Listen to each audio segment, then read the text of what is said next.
qual é assim a dor, a principal dor e qual é a principal delícia de ser empreendedor hoje no Brasil? Olha, eu não me vejo fazendo outra coisa da vida, porque a sensação de autonomia e liberdade que você tem de ter uma ideia na cabeça e daqui 1, 2, 3, 6 meses essa ideia tá na rua, eu acho que não tem nada parecido, assim, que dê tanta satisfação, porque você enxerga que o seu potencial, ele pode ser pleno.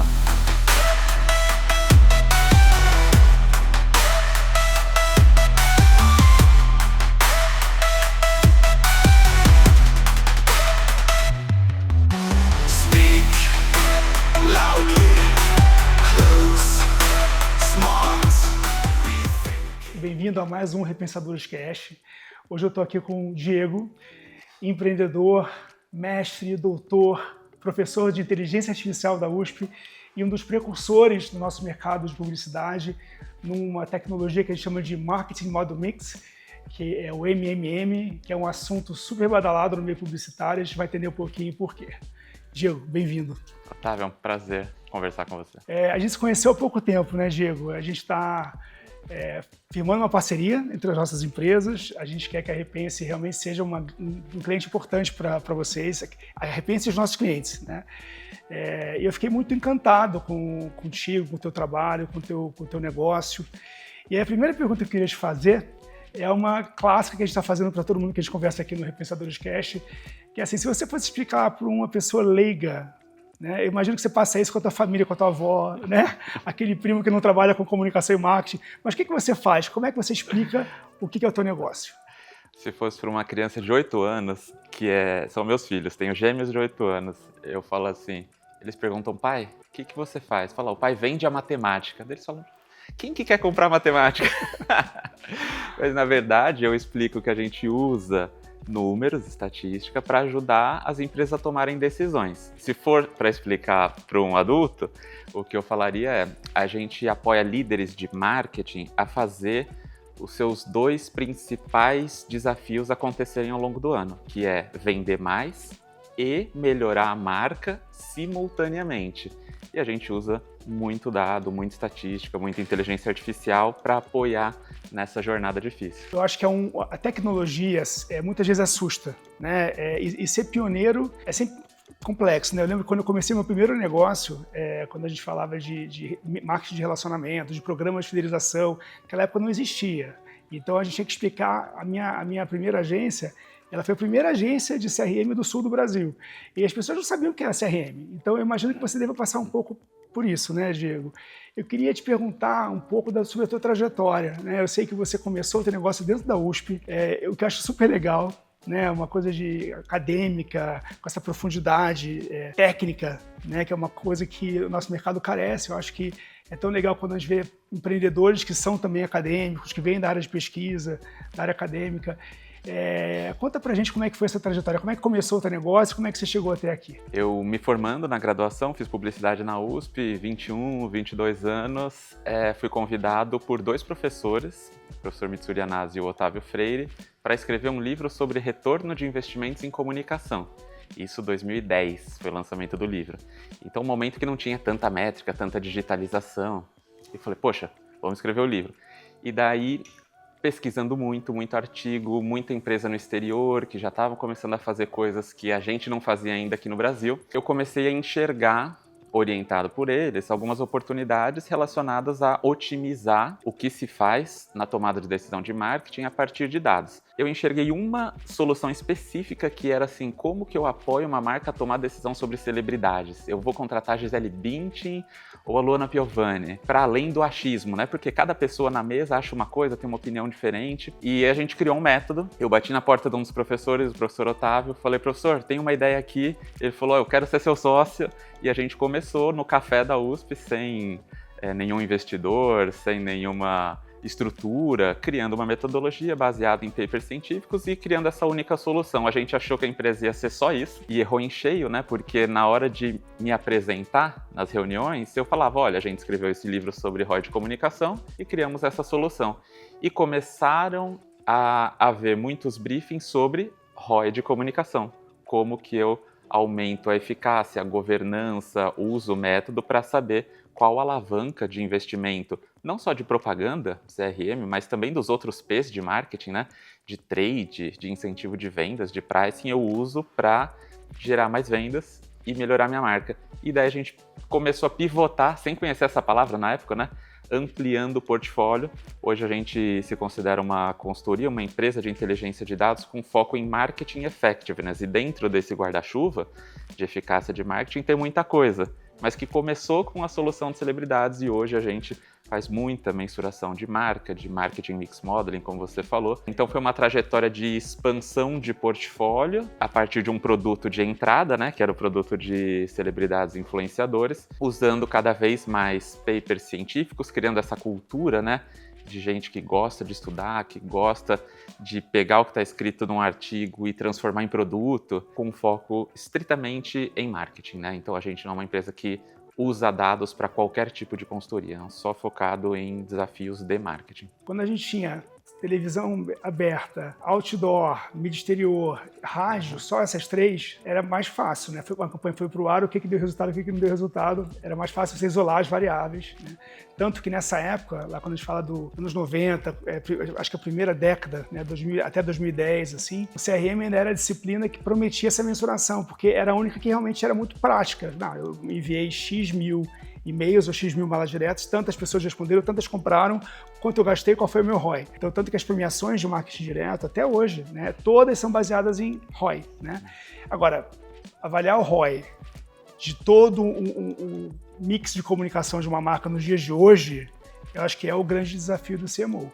Eu diria que é um desafio cultural também, né? Porque se você entra numa empresa, o dado de digital tá aqui, o de PR tá aqui, o de CRM tá aqui, eventos, patrocínio, cada um, e dependendo da cultura da empresa, cada um em um silo, que podem estar colaborando ou disputando verba, poder, etc. Então, a gente tem um desafio grande de educar a empresa, as pessoas, para entender que metodologia analítica apoia todo mundo. Isso que você falou dos silos das empresas é muito real. Eu vejo muito isso, por exemplo, com as disciplinas de comunicação, né? A gente fala muito que quando se pensa em engajamento de marca, hoje a maioria das marcas e agências também linkam o engajamento muito com conteúdo e redes sociais. Engajamento.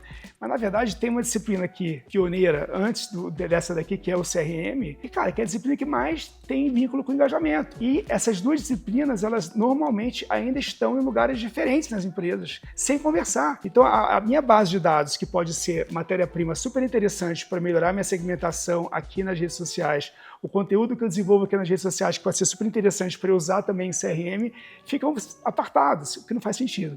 Então, isso que você falou da integração, da sinergia das pessoas, né, para conseguir existir essa orquestração, tanto da estratégia, no momento do desenho da estratégia até o momento da mensuração, é super importante, concordo contigo. Eu acho que a gente tem lido muito, né, sobre as angústias, né, e assim, os desafios dos CMOs nos dias de hoje, né? A gente, assim como você, a gente também trabalha para o CMO e a gente vê muita coisa nos dias de hoje, isso que você falou, cara, mensuração acho que é talvez o maior desafio do CMO hoje, e especialmente em momentos mais difíceis para a economia, né, todo mundo muito pressionado por resultados, como nunca, né?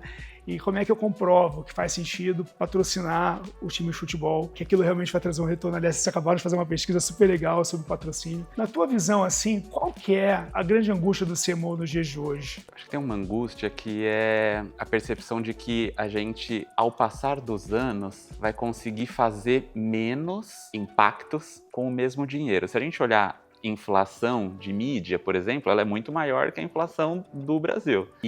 Então esse já é um ponto. Falou, poxa, eu preciso de mais e mais verba para atingir as mesmas pessoas que eu estava atingindo ano passado. Tudo bem. E do outro lado, numa conversa com o CEO e com o CFO, o dinheiro está muito caro, né? 15% de juros. Então é muito mais seguro a empresa ficar mais conservadora e deixar esse dinheiro em uma atividade que tem retorno mais garantido, como promoção, incentivo às vendas, trade, etc., do que construção de marca. Então, a grande aflição é assim, eu sei que eu tenho que investir em marca e eu sei que eu tenho que investir de forma crescente, não só por causa da inflação de mídia, mas porque a competição está muito grande. Imagina o setor financeiro. Antes eram poucos bancos, agora são vários bancos muito legais, muitas fintechs. Como que eu consigo me destacar? Eu tenho que ter marca, mas como que eu defendo esse investimento e defender é defender numericamente que a marca está performando cada vez melhor e ela gera um impacto X para vendas, gera um impacto Y para lealdade, para recomendação, para propensão da pessoa pagar um pouquinho mais caro pela minha marca. Porque se a gente não conseguir fazer esse link numérico, esse link for só conceitual, o CMO ou a CMO fica com a guarda baixa, né? Fica exposto. Fala, poxa, conceitualmente tudo bem, mas qual é o peso da marca para as vendas? Essa conexão aqui eu vejo que quando a gente consegue apoiar nossos clientes a fazer de forma criteriosa e científica, e a gente senta com CEOs e CFOs para mostrar a metodologia, o racional e o peso da marca para as vendas, daí a gente consegue quebrar uma barreira muito importante para debater verba de marketing como um todo. O meu sonho, até tenho falado isso aqui para a galera, como repetidamente, assim, é que todos os nossos clientes tivessem essa consciência e que a gente pudesse levar Illumio para todos os nossos clientes. Porque eu imagino que tenha agências que têm um pouco de medo da Illumio, no bom sentido, né? E eu vejo de um outro jeito, eu acho que somos aliados para nos ajudarmos a sermos mais efetivos, né? Mas conta um pouquinho para a gente o que é o MMM e se você quiser aproveitar para, não sei se você pode abrir ou não alguma marca, mas contar algum case legal, assim, o que você conseguiu mostrar alguma coisa para algum anunciante legal, assim, com essa ferramenta. Marketing Mix Modeling é uma modelagem estatística orientada a todos os investimentos de marketing para entender quais deles que aumentam a probabilidade de eu conseguir minhas vendas, ou seja, quais são as alavancas de mídia, mas também dos outros P's, né? Trade, incentivo de vendas, etc. Mas vamos ficar só na parte de comunicação? Todas as mídias que eu invisto, imagina que são 10, 20, 30, elas simultaneamente impactam as minhas vendas. Só que, quando eu invisto só em digital, fica mais fácil de eu fazer uma atribuição, né?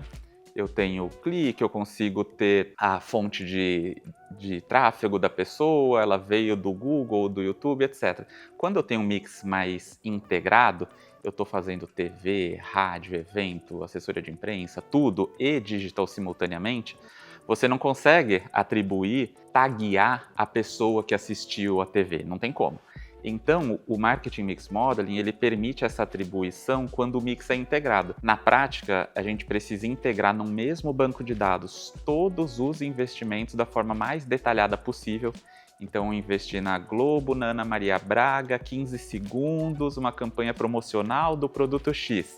Imagina que o banco de dados vai ficando imenso. E é isso, né? É como se cada linha fosse um dia e cada coluna fosse um dos investimentos no nível mais detalhado possível. E daí, estatisticamente, a gente cruza isso com toda a jornada do consumidor. Fala, poxa, Diego, mas não era venda? Falou, não, é a jornada, porque se você é um banco, você vai gerar demanda para a pessoa abrir conta. Mas antes dela abrir conta, ela vai ter que entrar no site, baixar o app, comparar se sua oferta é boa versus outra. Então tem uma jornada até ela converter, que pode ser uma jornada online, por telefone, pelo aplicativo, na agência. Então são várias jornadas. Mídia impactando a jornada, jornada impactando a venda. Só aqui já é muito legal, porque você vê que o objetivo da comunicação não é vender, é criar uma boa marca e gerar o fluxo, a demanda para a pessoa ficar na boca do gol para que a venda aconteça. Então, no MMM você consegue entender duas coisas. Qual é o peso de cada uma dessas mídias para a jornada e a venda? E dois, você consegue entender o peso da comunicação como um todo para o negócio. Ou seja, comunicação explica 70% das minhas vendas. Opa, dentro disso, TV Globo significa tanto, rádio significa tanto. E por que eu dou esses dois exemplos? Porque é muito marcante o quanto que mídia offline, bem feita, veículos bons, claro, tem um impacto muito importante e quem não faz MMM não enxerga, porque parece que não tem métrica, né? Digital tá cheio de métrica, de resultado. E daí as mídias offline, elas têm métricas de audiência, GRPs, mas não tem a métrica de resultado. E quando você coloca no MMM, você foge do risco de um falso negativo. O que é o falso negativo? Fiz um investimento e deu errado. Poxa, não vendi mais. E na verdade, talvez seja o seu método que não está conseguindo capturar. Na verdade, você vendeu mais, não conseguiu identificar pelo seu método e olha o risco, talvez você vai tirar dinheiro daquilo que está dando certo. Então o MMM consegue, por meio de modelagem estatística, a gente tem um software para isso, uma metodologia e consultores que vão tentar identificar todo mês, toda semana, o que está acontecendo com cada um dos investimentos, onde está tendo possível desperdício e como a gente realoca essa verba. Um case que já faz um tempinho, então eu posso falar, é um case da XP Investimentos, né? Então a XP antes só investia em digital, ali 2016, 2017, resolveu ir para a mídia offline, construir uma marca, né? A pessoa não sabia se XP era uma impressora ou se era uma corretora na época. Então, quando deu esse salto, a gente apoiou muito eles, tanto mensurando marca, quanto fazendo MMM. Eles fizeram uma lógica de testar algumas praças teste, né? Investir em praças testes, outras controle, onde não tinha investimento, rodar o Marketing Mix Model e entender quais veículos geravam mais impacto para a abertura de contas, para depois fazer um rollout, né? Ou seja, aumentar o investimento, para daí realmente, né, ter o crescimento espantoso que eles tiveram e fazer com que a marca e as vendas crescessem simultaneamente, apoiando um negócio que era um negócio que na época precisava ser rentável todo mês, né? Era uma tese um pouco diferente do Nubank, por exemplo, né? Que tinha um investimento muito grande, podia queimar caixa para depois rentabilizar. A XP tinha que controlar essa ideia de ir crescendo de forma sustentável financeiramente, usando o MMM e outras metodologias para ir crescendo com consistência e o sócio CMO, que era o Fernando Vasconcelos na época, chegar para os outros sócios, para o fundador, que era o Guilherme Benchimol, falando, olha, esse é o impacto que a mídia está tendo, essa é a estratégia que a gente tem e a gente está on track, né? Estamos atingindo os objetivos e provavelmente vamos alcançar o sonho grande que eles tinham, que depois virou o IPO, etc., mas proporcionado por bons investimentos feitos utilizando metodologia contínua de mensuração. E é engraçado porque acaba também com os mitos, né? Muita gente fala, a televisão aberta morreu. E aí quando você vai e mede, você, cara, não é nada disso, né? Então a gente sai dos achismos e dos mitos para as certezas, né? E para as verdades, né? E também tem uma questão da sinergia, né? Então, eu lembro que você comentou do Greenpeace, né? Então, o Greenpeace vai ter campanha, mas vai ter o voluntário na Avenida Paulista ali fazendo um trabalho que, se a pessoa for impactada por comunicação, a probabilidade dela parar e dar atenção para o voluntário na avenida é maior. A gente tem um desafio técnico de entender qual que é o peso de cada uma das coisas e como otimizar. Mas existe a sinergia, né? Com certeza existe. Acho tão interessante quando o empreendedor é também técnico. Porque nitidamente você é um cara que entende muito de dados, de estatística, de metodologia e tal, mas você também é empreendedor. E tem a dor e a delícia de ser empreendedor. Conta pra gente assim, qual é assim a dor, a principal dor e qual é a principal delícia de ser empreendedor hoje no Brasil? Olha, eu não me vejo fazendo outra coisa da vida, porque a sensação de autonomia e liberdade que você tem de ter uma ideia na cabeça e daqui 1, 2, 3, 6 meses essa ideia tá na rua, eu acho que não tem nada parecido, assim, que dê tanta satisfação. Porque você enxerga que o seu potencial, ele pode ser pleno. E depende, não é que depende só de você e do time, assim, tem muita coisa que tem que dar certo, né? Pra ideia ir pra rua e fazer sucesso. Coisa, Mas é possível você estudar algo, imaginar algo e concretizar. Isso para mim é incrível e é o que mais me encanta. E aí, para terminar, uma última pergunta que a gente está fazendo para todo mundo também. O que o Diego lá, 18 anos, começando a faculdade, olharia para o Diego de hoje? O que ele falaria para você? Olha, eu acho que um ponto muito central é não parar de estudar. Olha, porque quando a gente está estudando algo difícil, você tende a dar uma desanimada, fala, puxa, eu entendi 10% desse texto, eu entendi 20% desse código, e você não sabe quando aquela informação vai ser útil. Isso está muito claro para mim hoje. Eu saio um livro de inteligência artificial, eu compro, minha impressão é que 1, 2, 3 meses depois, eu já estou utilizando aquilo, mas eu não sabia que eu ia utilizar. Eu sabia que eu tinha que continuar estudando, porque se é daqui 3 anos, se é daqui 1 mês, provavelmente aquilo vai ser útil. Então, eu falaria assim, cria uma rotina de estudo, separa 1, 2 horas das suas manhãs, que é o tempo que você mais está com a cabeça livre, descansada, sem a ancoragem dos problemas do dia, para estudar, porque nunca vai ser um investimento inútil, assim. Algum dia isso vai se pagar, é muito claro que vale muito a pena. Que legal. E nos dias de hoje fala-se muito disso, né, do lifelong learning, né, que você tem que continuar estudando. Então ele falaria, continue estudando. Continue estudando e bota isso na rotina, não é um curso aqui, outro ali, fala, olha, minha rotina Tudo é de um acordar... pouquinho. 5h30 da manhã, lê, tomo café, estudei. Quando eu vou utilizar esse conhecimento, não sei, mas vai ser útil. Legal, Diego, obrigado, viu? Foi um ótimo papo. Obrigado a você. Até lá.